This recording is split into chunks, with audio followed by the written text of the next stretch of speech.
ይህ አዋጅ ኒውስ ነው። በአዋጅ ኒውስ እንግዲህ የዜና እወጃዎች ብቻ ሳይሆኑ ትውልድን ይጠቅማሉ፣ መማሪያ መርሆችን ያወጡበታል ብለን የምናስባቸውን ነገሮች የምንዳስስ ይሆናል።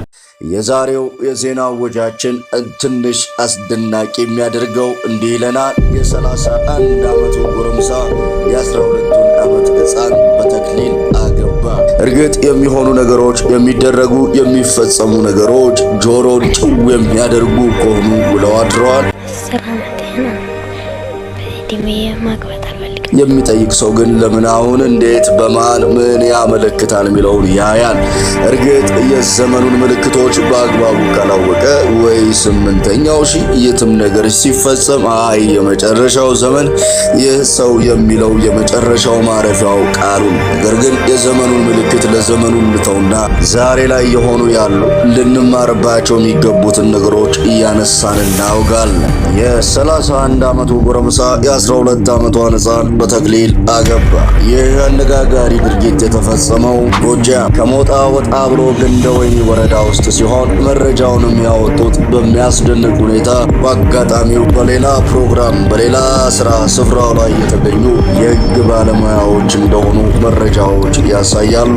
ጥር 6 2015 ዓመተ ምህረት የሃይማኖት መምህር የሆነውና ነዋሪነቱ አዲስ አበባ ውስጥ የሆነው የ31 ዓመቱ ጎረምሳ ገንደወይኒ ወረዳ ውስጥ በምትገኝ ማርያም ቤተክርስቲያን ውስጥ ካህናት ድጋፍ የሰጡትን የተክሊል ጋብቻ ነዋሪነቷ እዚያው ገንደወይኒ ወረዳ ከሆነ የ12 ዓመት ሕፃን ጋር በአደባባይ ጋብቻውን ፈጽሟል። ይሄ ነው እንግዲህ በጣም የሚያስገርመውና የሚያስደንቀው። አዲስ አበባ ውስጥ ነው የሚኖረው።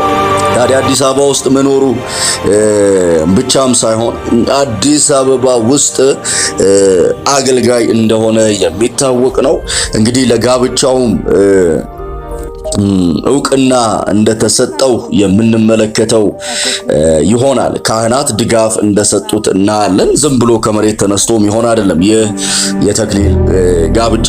ታዲያ ግን እንዴት ነው አዲስ አበባ ውስጥ የሚኖር ሰው ገንደወይኒ የሄደው? እንግዲህ መረጃው እንደሚያመላክተው ከሆነ ይህ ሰው ለዕድሜ የቀረቡትን የአዲስ አበባ ቆነጃጀት ለጋብቻ ያልፈለገው የተነካኩ ናቸው ወይም ድንግል አይደሉም በሚል እንደሆነ ከስፍራው የተገኘ መረጃ ይገልጻል።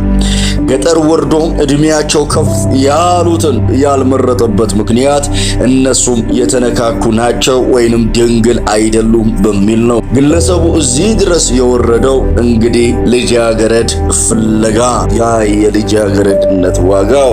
ጋብቻው ሲፈጸም የሁለቱም ቤተሰቦችና የሃይማኖት አባቶች በተገኙበት ይህ እንግዲህ ጉዳዩን አነጋጋሪ ያደርገዋል። በተለይ ደግሞ ከሕፃናት ከሴት መብት ረገጣ አንጻር ጋብቻው ሲፈጸም የሁለቱም ቤተሰቦች የሃይማኖት አባቶች በተገኙበት ነው።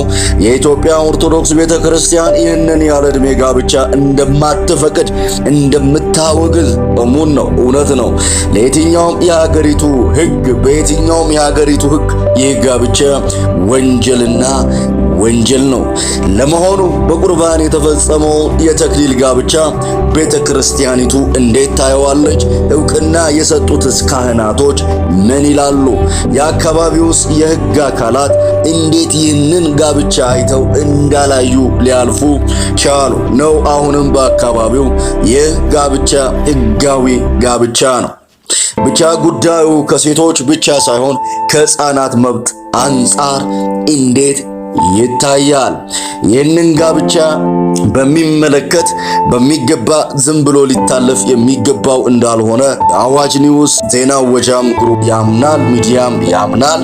ነገር ግን ጉዳዩ ከሃይማኖት ጋር የሚገናኝ ሳይሆን ጉዳዩ ከስሜት አንጻር ተነስቶ ሊፈታ የሚገባው ጉዳይ ሳይሆን ሰው ሰከን ብሎ ረጋ ብሎ እውነትን በመያዝ ነገርን ሊያጠና ይገባል። ይህ እንግዲህ የብዙዎችም ዕጣ ፈንታ የብዙዎችም መድረሻ ሊሆን እንደሚችል ማወቅ እንችላለን።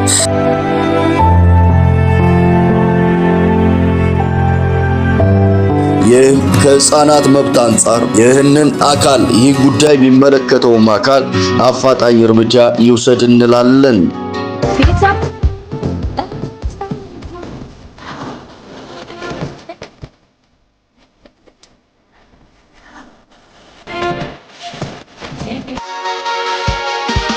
ላይክ፣ ሰብስክራይብ፣ ኮመንት፣ ሼር ይደረግ።